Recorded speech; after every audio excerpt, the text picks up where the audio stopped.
Magandang araw mga banateros. Ito na naman si Banat Bay bumabanat. Ito na nga si Trillanes ho. Booking na booking sa kanyang kasinungalingan. Nako, grabe ho.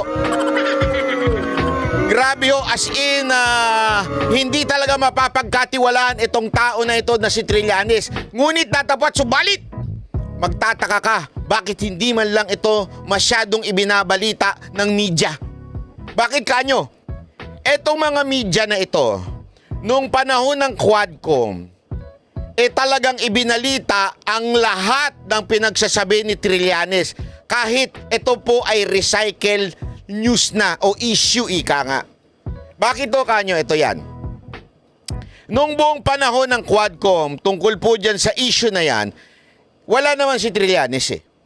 As in, hindi naman po siya pinapansin. Pero nung umaten si Pangulong Duterte, biglang inimbitahan si Trillanes at tila siya ang ginawang pinale, ika nga. Pag performance, di ba, merong pinale, merong last song. Parang siya ang ginamit na pinale. Na yun ang pinaka-balang kanyon na ibinato kay Pangulong Duterte. Ano po yun? Yung pong bank account na sinasabi. Na which is, yan po ay napag-usapan na noong 2016. As a matter of fact, few days before the election, dyan yan nilabas yan. Para wala ng pagkakataon na makasagot si Pangulong o si dating Mayor Duterte pa noon. Kaya lang, magaling po si Atty. Panelo. The day itself, one day before the election, lumabas po na ilabas niya yung bank account at walang bank account si Pangulong Duterte. Klaruhin natin na wala pong bank account si Pangulong Duterte na ibinibintang ni Trillanes. Pahiya nga siya doon eh. Pero dahil nag-eleksyon na, nanalo na si Pangulong Duterte, hindi na ho yan binalita ng media na pahiya siya doon, na sinungaling siya doon. Ngayon, eto na naman, bumabalik na naman tong, ewan ko, ayoko sabihin sanang gago, pero wag na natin sabihin yun. Bumabalik na naman tong tao na ito na napakasinungaling. Meron na naman siyang ibinibida. Pero ito yun, no? Paparinig ko sa inyo, ha? Ito. Pero dahil dito sa video na ito, napahiya ho siya. Nalaman ng buong taong bayan na siya ay sinungaling. Okay? O, panoorin natin, ha? Mr. President. Yes, Your Honor. Nalilito na ako kung anong sabihin ko. Pero sabi ko kung if I'm lying or if my statements are falsely. Grabe si Trillanes ito, makatingin kay Duterte. Parang, ewan ko. Trillanes, tanong lang. Yung pagtingin mo ba dito may kasamang pagnanasa o wala? Hindi, baka sabihin nyo naman, wala ko sinasabing bakla siya. Pagnanasang siraan. Ayun naman talaga, oh. Gago! Hindi kasi yung ano kaya yung pagtingin niya ng gano'n? Oh. Sinusubukan niya sigurong i-intimidate si Pangulong Duterte.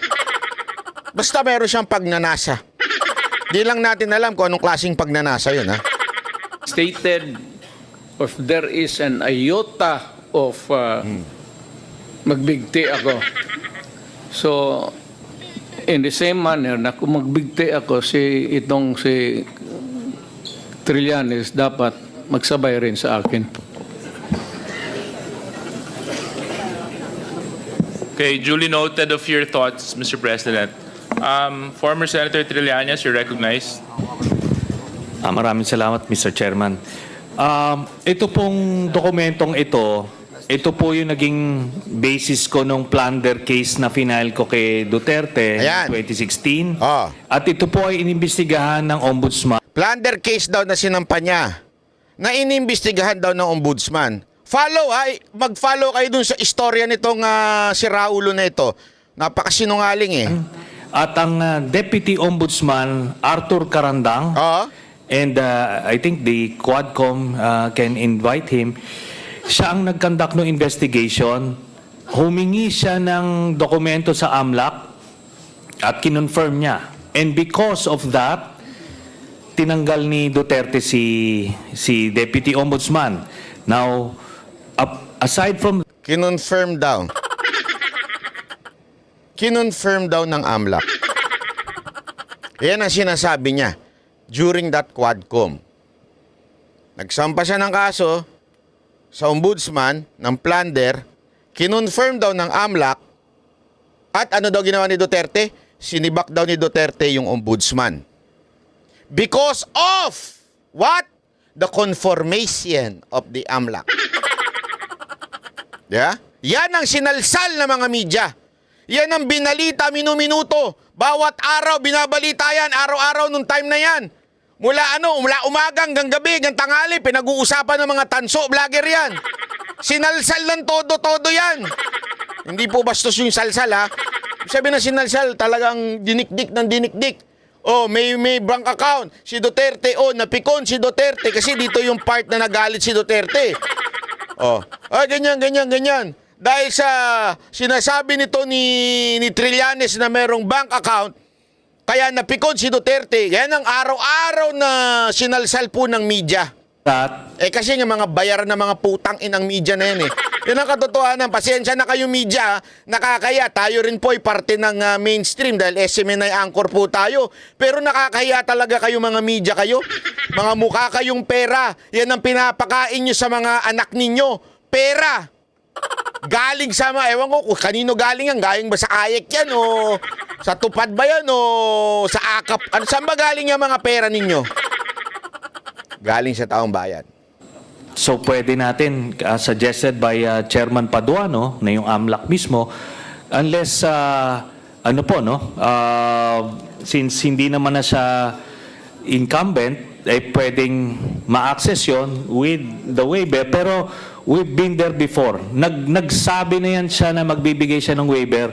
Puro bluff yan. Pero hindi, kaya nga mas maganda kung ma-draft na po natin yan ngayon para papirmahan niya yan dito, no? Para wala ng alibay. Pero ito po, I'll be presenting later on, Mr. Chairman, a video of his actual admission of these accounts.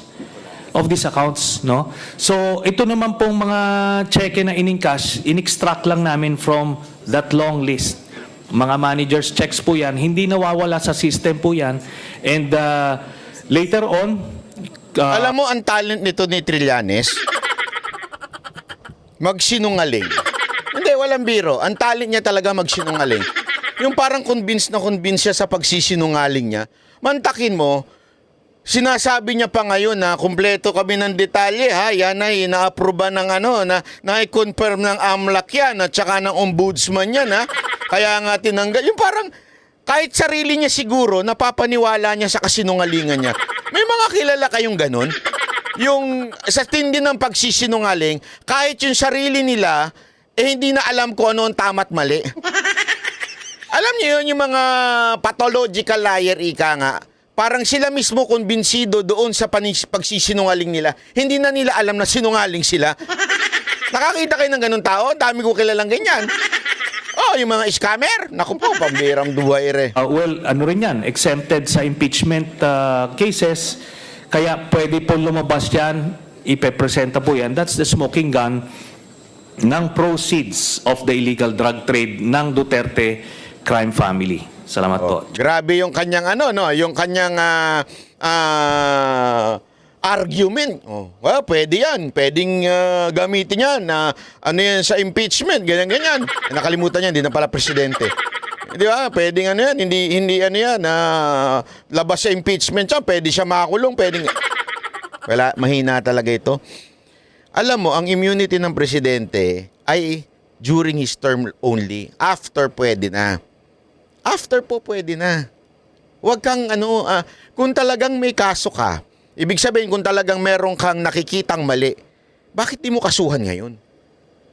Kasuhan mo hindi ho ombudsman kasi hindi na official si Pangulong Duterte. Kasuhan mo sa korte.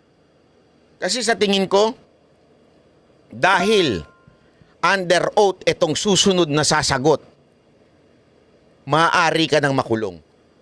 Kasi perjury yung ginawa mo. Under oath ka rin. Perjury yun nung time na nagsampa ka sa ombudsman nun. Kaya nga ngayon, maaaring hindi mo na ginagawang magsampa kasi alam mong tatamaan ka. Bakit? Panoorin nyo ito ha. Ito, AMLAC mismo. AMLAC mismo nagsabi na sinungaling ito si Trillanes. Source of the documents or information shown by Senator Trillanes in 2016. And in September 2017, Mr. Chair, the AMLC also issued another public statement denying that we are the source of the documents and information attached by Senator Trillanes in the complaint he filed before the Ombudsman. And So dininay na daw yung sa 2016, 2017, doon sa ombudsman, dininay din nila.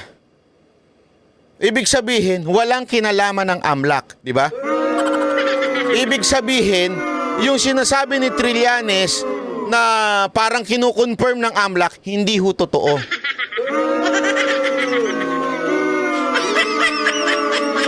Ito na-observe ko. Hanapin nyo itong video na ito sa Congress o House of the Representatives sa YouTube. Hindi nyo makikita. Buti na lang may nag-upload na isang channel na nag-upload itong video na to. Ang hirap hanapin. Mukhang sinadyang tanggalin ng Congress itong part na ito. Kasi nga naman, booking si Trillanes dito eh. in the same public statement, the AMLC denied that we furnished the Office of the Ombudsman such documents. Oh, they denied. They deny na hindi po sila, wala po silang sinasabi na totoo yung mga sa kanila galing. Kasi yan ang claim ni Trillanes eh. Sa kanila nang galing. Wala daw. So sinungaling talaga si Trillanes. Grabe ho ano? Oh. In relation to the complaint by Senator Trillanes, Mr. Chair. In other words, Tingnan nyo, ididiin pa nito. AMLAC denied that the documents presented by the former Senator Trillanes did not originate from your office. Yes, Mr. Chair. Oh, ayan, malinaw. Denied.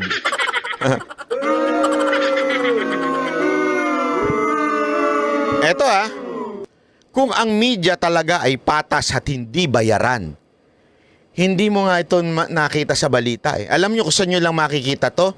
Sa mga TikTok, sa YouTube, o di kaya sa ibang social media platform, doon mo lang makikita to. Dininay ng AMLAC na sa kanila galing yung source. Dininay ng AMLAC yung document na yun na sinasabi ni Trillanes galing sa kanila. Oh.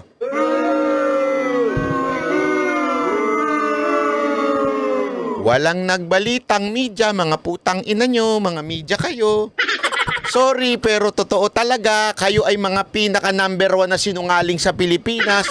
Kayo mga media noche, na mahilig sa pera, mga bayarang animal. Kayo ang talagang salot sa lipunan na ito. Hindi nyo man lang ibalita na totoong ang sinasabi ng AMLAC na walang ganyang account. Na dinideny nila na sa kanila galing yung sinasabi ni Trillanes. Araw-araw niyong binalita yan sa Quadcom after nung Duterte nagpunta sa Quadcom, araw-araw niyong binabalita yung bank account eh. Tingnan ninyo sa social media, nakikita mo yung mga report ng media. Pero ito hindi niyo man lang ni-report. Oh, anong tawag sa inyo? Bayaran. Prostitute. Mga pokpok. Pokpok kayo ng mga bayarang mga politiko nagbabayad sa inyo. Ano ibig sabihin ng pokpok? Binibigyan kayo ng pera para ilabas yung gusto nilang ilabas. Hindi ko alam kung ano yung gusto nilang ilabas. Kaya pokpok kayo. Kayong mga media. O tuloy. May the Quadcom committee, Mr. Chair, Medyo napaisip si Akop eh. Sabi niya, shit, mali ata yung tanong ko. Mali ata na tinanong ko ito. Mali. Mali yung pagkaano. Oh, tingnan mo ha kung anong gagawin ni Ako pa. Tingnan ninyo. Can we ask AMLAC again? Since this has come out already in the open. Can we ask the AMLAC again? Na mag-imbestiga daw? Sir, anong klaseng tanong yan? Nag-imbestiga na nga sila eh. Dininay na nga nila, inulit pa nila ngayon, tapos sasabihin mo, can we investigate again? Alabo mo. Para lang maitama yung tanong mo na sumabit ka dahil napahiya si Trillanes, kailangan mong sabihin na, pwede ba imbestigahan natin to uli? In the committee hearings of this committee, can the AMLAC conduct an investigation proper insofar as the allegations of the former senator is concerned? Mantakin mo ha, pinasinungalingan niya na nga yung sinasabi ni Trillanes. Inulit-ulit niya pa. Tapos sasabihin mo ngayon, pwede mag-imbestiga tayo uli? Dito, makikita mo talaga, pasensya na ha, Your Honorable Mr. Chair. Bias kayo sobra. Sana, ang tanong mo, ganun ba? So, hindi pala totoo yung sinasabi ni Trillanes. O di sana binalikan niyo si Trillanes. Trillanes, nandyan siya niyan eh. Hindi pala totoo yung sinasabi mo eh. Ano yung sinasabi mo? Bakit din... Eto ha, literal. Nahuli niyo nagsisinungaling. Bakit hindi niyo kinontempt si Trillanes? Mr. Chair, bakit hindi niyo kinontempt? Mr. Chair, ano ginawa ninyo? Kesa na sa ikinontempt ninyo si Trillanes, pinaulit-ulit nyo pa, gusto nyo pang sabihin, pwede ulitin natin yung investigasyon?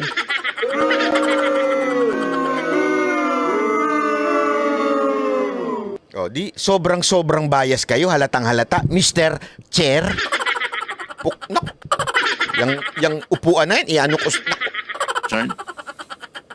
Mr. Chair, the jurisdiction of the MLC will be had if there will be a unlawful activity, Mr. Chair.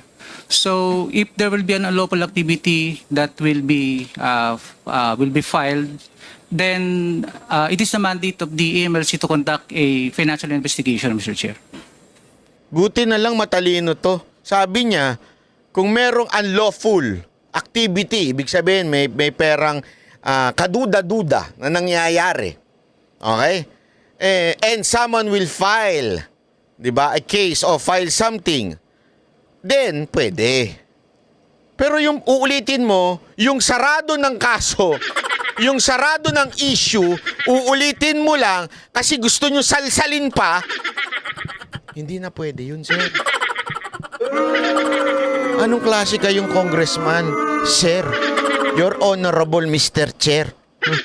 Anong klase kayo, sir? Booking na, ipagpipilitan nyo pa, sir. Booking na. Sir, na-booking na bias kayo, sir. Yun na to, na-booking na bias kayo. Booking, sir? Hindi, di ba ho? Imagine ninyo, kung yang sumagot na yan ay galing sa Office of the Vice President na nakakuli ninyo in the Congress, in the hearing, nahuli nyo nagsisinungaling. Sigurado ako contempt. Yung ang hindi nagsisinungaling, yun nga nagsabing, Your Honor, wala po akong alam dyan kasi po ang aming pong leader o si Vice President Sara Duterte po nag-utos. Yun nga kinukontempt ninyo eh. Hindi nagsisinungaling yun. Hindi lang niya masagot kasi wala siyang kaalaman. Kinontempt nyo. Si Trillanes, huli nyo nagsisinungaling, hindi nyo kinontempt. Ano tawag sa inyo? Ha? Ano tawag sa inyo? Namumuliti ka. Hatalatang bias kayo.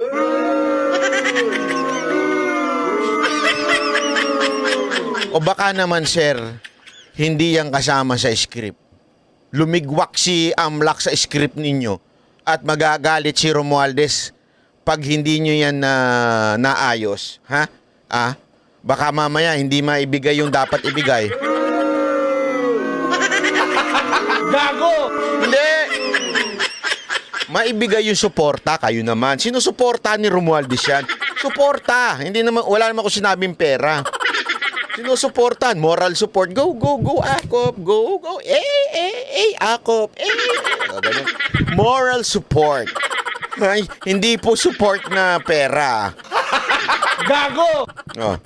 Kawawa ka naman, Akop.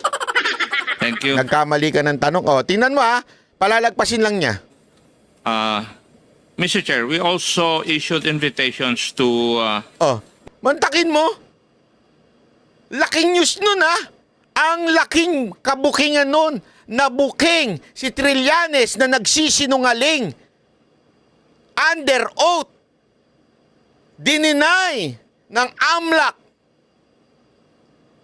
na sa kanila galing yung binabalita ni Trillanes, and yet wala kayong ginawa. Tapos sasabihin nyo ngayon, patas lang kayo, you're for the truth. Para kayo sa katotohanan.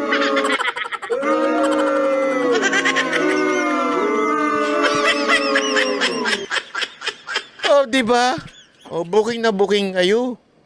At ikaw naman, Trillanes, makinig ka ng mabuti Napatunayan ng taong bayan na ikaw ay isang sinungaling. Tapos gusto mo pang maging mayor ng Caloocan? Mga kababayan ko sa Caloocan, ako talaga mangangampanya laban dito kay Trillanes. Walang biro ho. Nung nakita ko ito, sabi ko, mangangampanya talaga ako laban dito kay Trillanes. Hindi dapat manalo to sa pagka-mayor. Alam niyo kung bakit? Napakasinungaling. Sigurado ko sino ba yung mayor nyo ngayon? Yung si Malapitan, di ba? Sigurado ko, watch out kayo mga taga-Caloocan. Starting ng campaign next year, babatuhin at babatuhin ng putik ni Trillanes etong si Malapitan. Pustahan tayo. Style niya yan Style ni Trillanes yan. Yung mag-iimbento ng mga kasinungalingan, mag-iimbento ng kuno ng corruption, mag-iimbento ng kung ano-ano laban kay Malapitan. Ngayon kasi ang concentration niya dito muna sa Quadcom, itong EJK at kay Pangulong Duterte. Pero since nabuking na po siya, sigurado ko mag-iiba ng linya yan.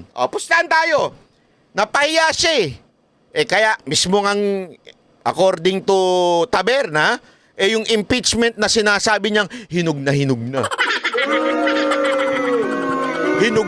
na. Yung impeachment, tinabla nga siya ni Marcos Feeling ko kasi, mga kababayan, feeling ko lang feeling ko lang to as in letter P. Feeling ko lang talaga, sumisip-sip ito sa mga Marcos para makakuha ng suporta sa mga Marcos diyan sa Caloocan. Yun ang totoo dyan. Sigurado ako sumisip-sip lang yan dito sa Caloocan para siya ang suportahan siyempre pag ikaw ay suportato ng administrasyon, malaki ang pera mo makukuha dyan. Pinansyal, makakahingi ka ng tulong para sa iyong pangangampanya. Alam naman po natin, olat na olat po siya dyan. Tingnan nyo yung mga kalye survey, hindi nga ho siya kilala Pag nagkalye survey ho sa Caloocan, sino boboto mo? Si Trillanes o si Malapitan? Ang unang sinasagot nila, siyempre, si Malapitan. Ang pangalawa nilang sagot, taga dito ba si Trillanes? Panoorin nyo yung mga kalye survey na nasa YouTube. Ganun ang lagi sinasabi, taga dito ba si Trillanes? Aside from, lagi nila sinasabi, si Malapitan ang gusto nila. Kasi, honestly, hindi man perfecto, pero kahit papaano may nagawa naman po. Compare mo naman kay Trillanes, pambihira. Di ba? Iko-compare mo kay Trillanes yan si Malapitan, ang layo. Si Trillanes nga naging senador na, hindi nyo naramdaman dyan sa Caloocan di ba? Ngayon tatakbo pa, nakakahiya. Kaya nga asahan nyo, itaga nyo sa bato mga taga-Caloocan. Starting January, February, March, mambabato ng putik yan kay Malapitan. Pustahan tayo, mambabato yan ng putik. Kung ano-anong isyong ilalabas niyan, kesyo korupsyon, kesyo ganire, kesyo ganyan. Yung style ni Trillanes hindi maganda toxic ika nga. Alam niyo yung mga jowang toxic? Gago! Alam niyo yun? Yung mga jowang toxic, kesa na magmahal, maninira. Gago! Di ba? Para lang siya ay mahalin ng kanyang jowa. Toxic Yan si Trillanes. Dapat ang ano dyan, Team T. Hindi Team Trillanes, Team Toxic. Oh, yan totoo. Kasi napaka-toxic niya mama na yan. Ewan ko ba bakit ganyan niya mama na yan. Paano kaya yung pinalaki na magulang niya, no? Diba? Napaka-toxico kasi. Walang biro. Kaya, mga taga-Caloocan, kung kayo po ay ayaw ninyong masira ang inyong lungsod, i-shoot nyo po sa inodoro ito si Trillanes sa darating na eleksyon. Huwag po kayo maniniwala at kung sakasakaling mangampanya yan. Pwede ba pakisagawan naman ng